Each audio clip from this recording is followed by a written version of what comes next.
Cool, so let's get started. You want your music video to be seen outside of your immediate circle of friends and family.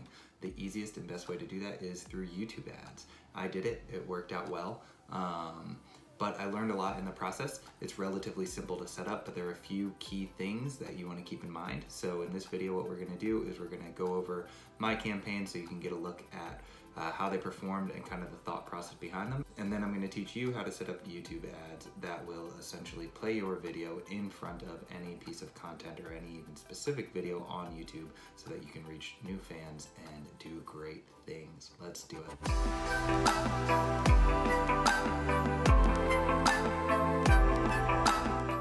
So let's get started. We're gonna put your YouTube video in front of specific pieces of content. The idea is basically that, let's say you sound like a Taylor Swift. You will want to put your song or your music video in front of a Taylor Swift music video, because then her fans will see your skippable ad when they go to watch Taylor Swift. Some of them will be like, okay, great, she sounds like Taylor Swift, I like her. They'll check you out, they'll subscribe, all of that good stuff. So I'm gonna go through the thought process of Google Ads for video, and I do highly recommend you watch this whole video, but if you just wanna jump right into the step-by-step tutorial, skip to right here on the video, and that will just be a step-by-step process. But again, I highly recommend you watch this whole video because I'm gonna get into the thought process. I'm gonna use my videos as a case study, and you'll learn a lot more than if you simply just run an ad. So what do you need to run YouTube ads? In terms of budget, you can run these pretty cheap. A lot of people think that YouTube ads are really expensive, but I'm getting views for like a cent. And these are views that are real people in the United States, and these people are engaging with my channel further. How much you actually want to spend in total on a YouTube ad is up to you. I would recommend at least putting aside $100 so that you can get a significant data set and sample size and kind of see how the ad performed. You could probably run an ad with like $5, but I don't know, it would be a little limited. YouTube is a Google product, which means you're going to be running your YouTube ads through a Google Adwords account. So you do need a Google Adwords account.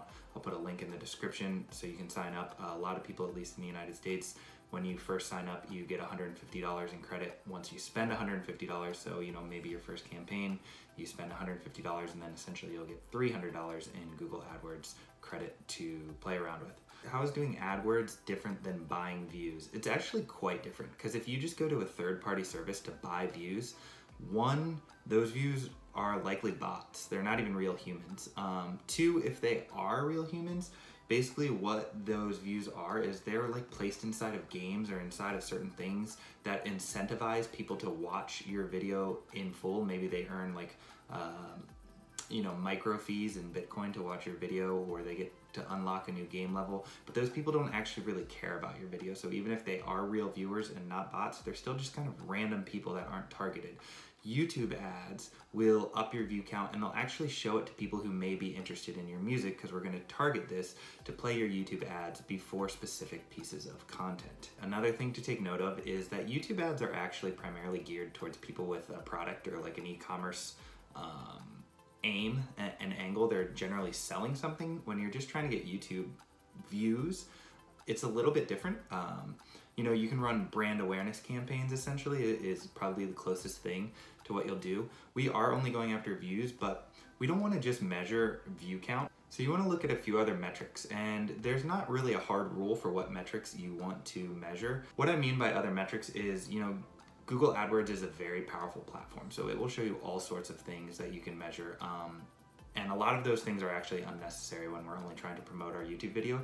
But a big one that I wanted to pay attention to outside of cost per view and just number of views I get is earned metrics. Earned metrics are metrics that you'll get from the AdWords platform, and these are things like earned views, earned subscribers, earned playlist ads. What earned views, for instance, mean is that somebody saw your ad, went to your channel, and then watched a different video. So you earned additional views, not just the view from your ad. So I'm using things like earned views, earned subscribers as a barometer that says, okay, these people are checking out your channel. They're engaging with your music. Another thing I'm looking at is not just views, but views that make it to a certain mark in the video. I use 75% completion because that shows, that people are quite engaged with your ad. YouTube counts a view as 30 seconds, and actually with the type of ad that we're gonna set up, you're not charged unless someone watches 30 seconds of your ad. These are the skippable in-stream ads, so you kind of have that 5 seconds that you have to watch, then you're allowed to skip it. But you don't actually pay as the person placing the ad unless the end viewer watches at least 30 seconds. But 30 seconds isn't that much, so I also like to look at 75% completion views, because that's another measure of how engaged your audience actually is. Okay, so let's get into the 2 campaigns that I ran. These are campaigns for my music project, which is called New Mark. It's super awesome. I'd appreciate it if you check it out. Links in the description.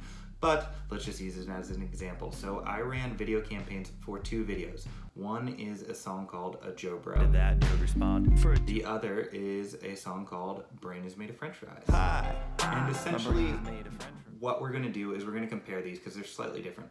We're gonna start with A Joe Bro because that one's pretty obvious, It kind of literally calls out its target audience, which is Joe Rogan viewers, Joe Rogan subscribers.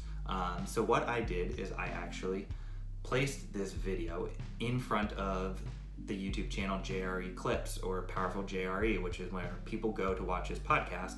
So before they watch his podcast, they're gonna see my music video, or at least 5 seconds of it, and then they can skip it from there. Outside of that, you can even pick exact videos to choose from. So a great video for me was when Joe Rogan interviewed Post Malone, because that's kind of a similar-ish music style, and then that captures those fans. People are fans of Joe Rogan and people are fans of Post Malone. Now you might be thinking, hey, well, that's kind of obvious that you ran ads for that because you're actually making a song directly at a target audience, which I know is a little bit different than probably most musicians' work. So let's actually look at another campaign I ran, and this one is called Brain is Made of French Fries. I don't really know. I'm not going to target people who like French fries with this, but I am going to target people, who like Little Dicky, who like Oliver Tree, who like Hobo Johnson. Shout out to all those guys. They're awesome. So this also has another thing in your mind as a musician. Don't think of other people as competition or be like, oh, that famous person, they're already taking my sound. No, that's great, man. You can piggyback off of their audience. So they give you people and fan segments to target. All right, so a quick breakdown. I ran these ads throughout the course of the month in August, and essentially with Joe Rogan I paid $188 and I got 12,711 views, which means I paid about 1.5 cents per view. And then with Brain is Made of French Fries, I spent a little bit more. I spent $304, but I only got 12,500 views, which is actually about 2.5 cents per view. So you may be thinking, all right, Joe Rogan clearly did better. But this is what I mean. Let's dive a little bit more into the metrics so that you understand that you don't want to just look at cost per view. If all you're trying to do is bump up your view count, don't limit your ad to just the United States. You could just get cheaper views elsewhere where your dollar goes further or where the ad market isn't quite as competitive. So let me show you what I mean. If we break down Joe Rogan and French Fries a little bit further, we can see a few things. First off, as I've said, YouTube views count at 30 seconds. So Joe Rogan got 12,700 30-second views, at least 30 seconds, and French Fries got 12,500 30-second views, and the 12,500 was twice as expensive.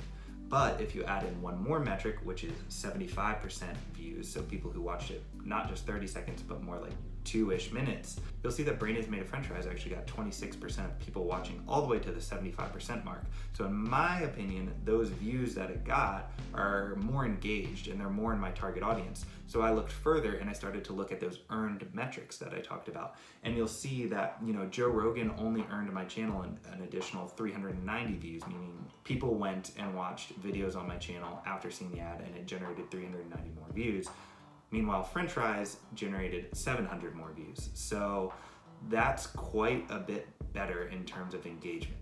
So now that you understand what I'm saying in terms of promoting your music video on YouTube and not just thinking about getting that view count up, but getting quality views, you can set your campaign up and you can view your metrics in the back end of Google AdWords quite easily. You can set up little tables and dashboards and just really drag and drop and choose what metrics you want to look at. But if we're just going after YouTube, views. You know, a great one is cost per view, and then on top of that is kind of, you know, the longer percentage views, and then the earned metrics and earned subscribers.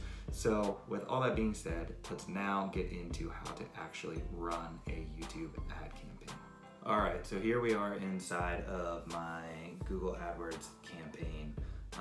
You can see I'm only running one small campaign right now, but let's do another one. So I have the Joe Rogan campaign running at about $5 a day. But let's say I want to redo the French fries campaign. So first off, you'll see this sidebar over here on the left, and essentially you have search campaigns, display campaigns, and video campaigns. For the purpose of this video, we are going to go on video campaigns because we're promoting our YouTube video. Make sure that's highlighted on the left, hit new campaign. It's about that easy. Since we're going for views, I tend to go with brand awareness and reach. You can also do a campaign with no goal as guidance, but let's do brand awareness and reach. And of course you select video rather than display. Display is more like, you know, inline ads, either in search or on the right of YouTube. Quick note, I'm just not going to go over so many features in the AdWords platform because it is a monster. It's a great platform and worth learning, but you know, let's stick to the video for this one. So you choose brand awareness, video, and we are going to do skippable in-stream ads. Those are those ads that, you know, show before a video that you're going to watch on YouTube, and then you can skip them after 5 seconds. Again, you don't get charged unless the person watches for 30 seconds.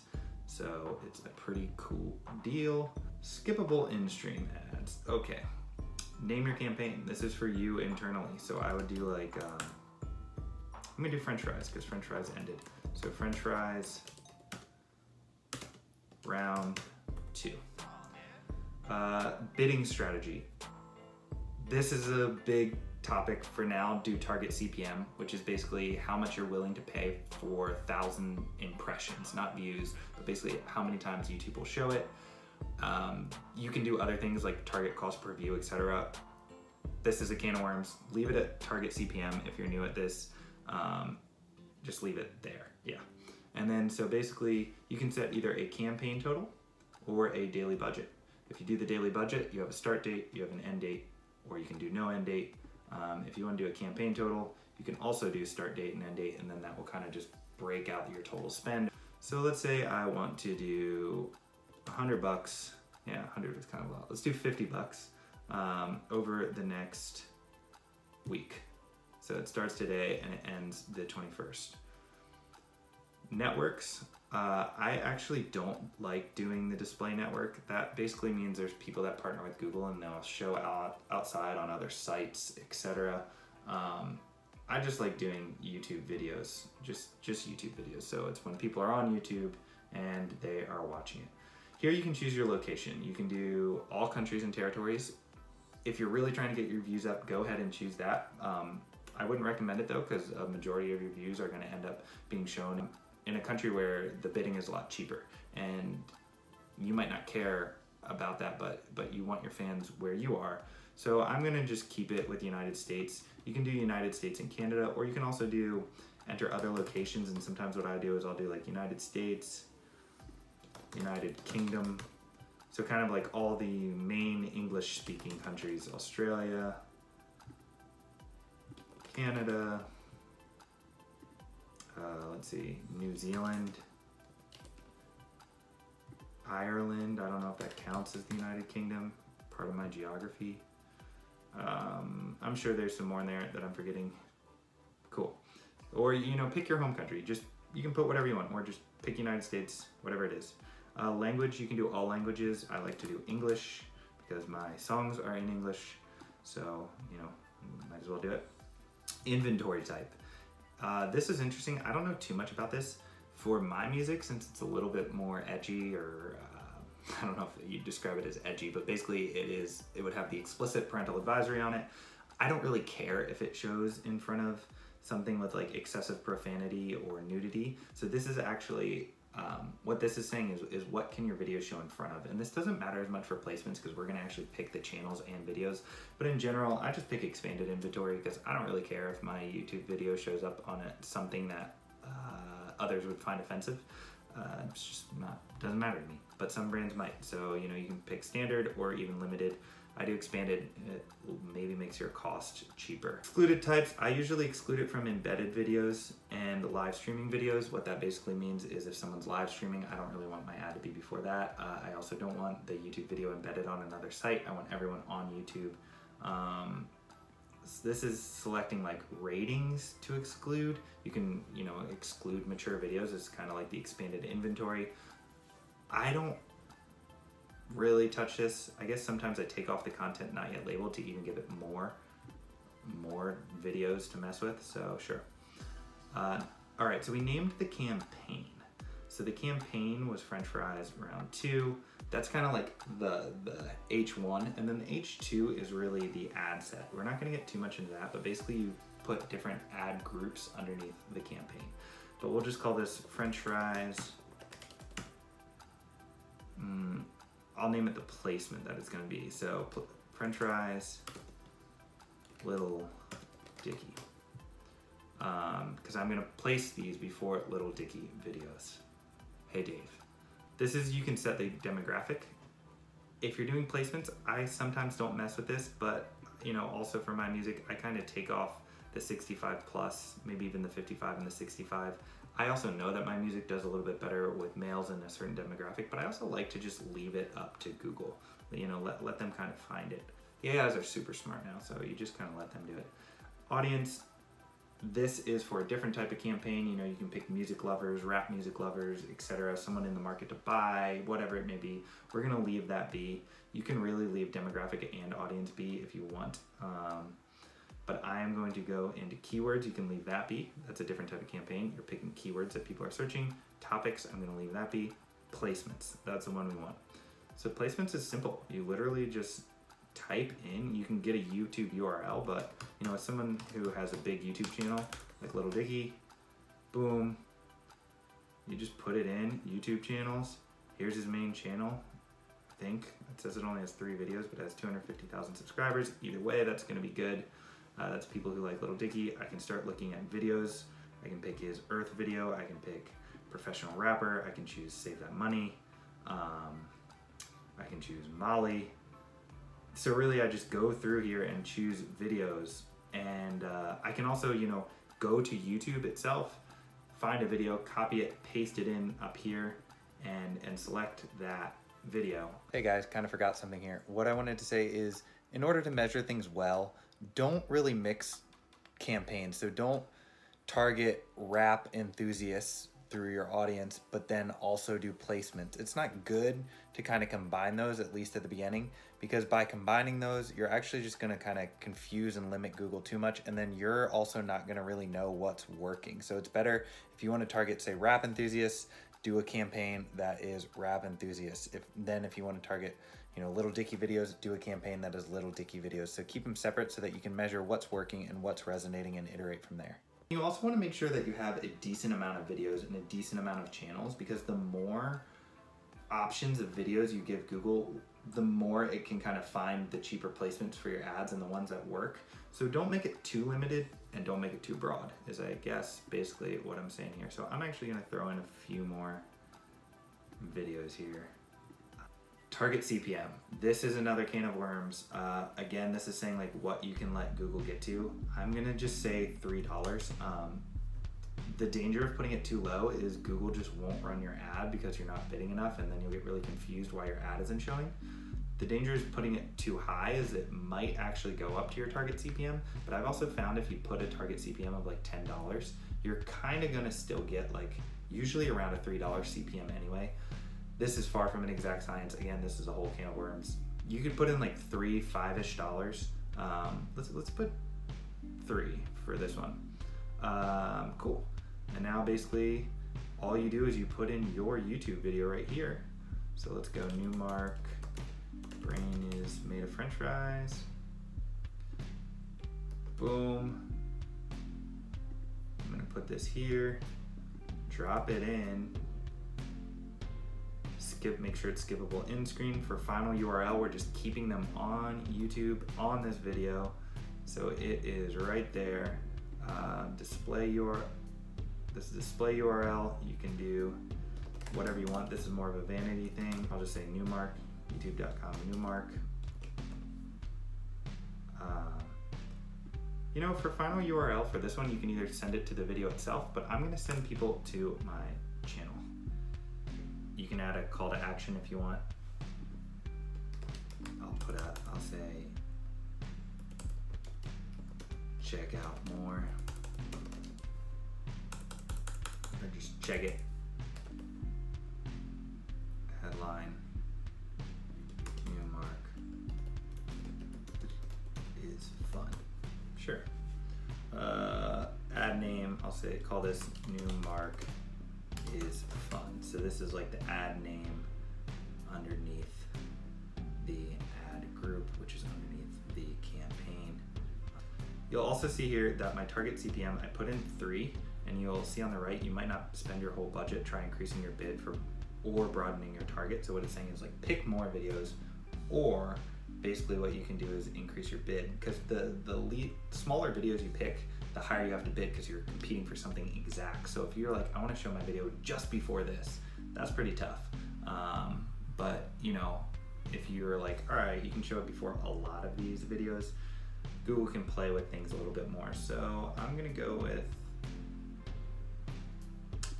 I'll just increase it a little. There we go.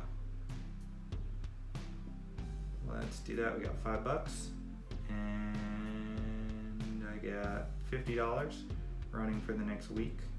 I'm impatient. I'm actually gonna change that to $50 running until Friday. So it just basically will spend more per day, compact my budget down, create campaign, and there you go. Congrats, your campaign is ready. The only thing you really have to do is you have to wait, like it says status eligible, but you actually have to wait. You usually have to wait for Google to approve your ad, which is probably the case. Let me get here. Yeah, see when you go to, not ad groups, but ads, pending under review. So basically something or someone, I'm not sure if it's a person or an AI, reviews it, makes sure it's not too bad, and displays it as an ad. I have actually had a lot of my videos rejected because they curse or whatever, but this one does have curse words. A lot of them have curse words, but it kind of just like lets it go if it's not too crazy. I don't know. I've had some videos get rejected and then I just try again and they get accepted. So yeah, cool. That's the tutorial. Thanks for watching. I hope that made sense.